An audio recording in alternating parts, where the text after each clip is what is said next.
भी नहीं है। अरे बेटी, तुम तो शर्माओ मत। जो घर में खाने का हो वही ले आओ, मैं तो खा लूंगा। साधु महाराज, गरीब के घर का खाना।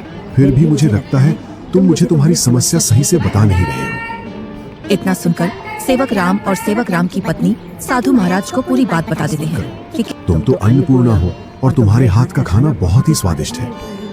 इतना सुनकर सेवक राम की पत्नी खुश हो जाती है। तुमने बेटा आज मेरी आत्मा तृप्त कर दी है। अगर तुम आज मुझे भोजन नहीं देते तो पता नहीं आज भूख की वजह से मेरा क्या होता। साधु अपने थैले में हाथ डालता है और उसमें से एक पोटली निकालता है। इसमें क्या है साधु महाराज? ये पोटली बेटा बीजों का भंडार है। तुम जिस भी फसल का बीज चाहोगे वो बीज इस पोटली में से निकलेगा, जिससे तुम्हारी फसल साधारण फसल से 10 गुना ज्यादा निकलेगी। ये तो महाराज आपकी असीम कृपा है। ये मेरी नहीं, ईश्वर की कृपा है बेटा। तो महाराज वहाँ से चले जाते हैं।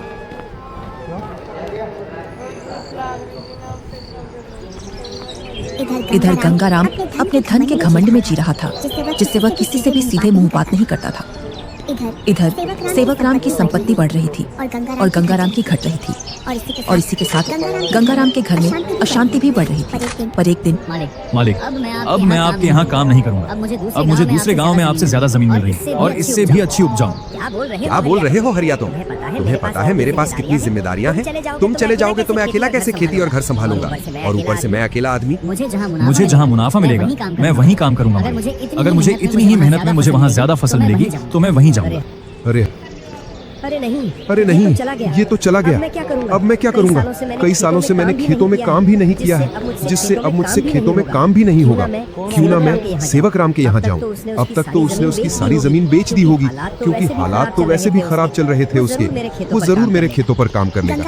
गंगाराम सेवक राम से मिलने के लिए चल देता है। इधर ही थी उसकी झोपड़ी, पता नहीं किधर गई। बहुत देर से ढूंढ रहा हूँ, मिल नहीं रही है।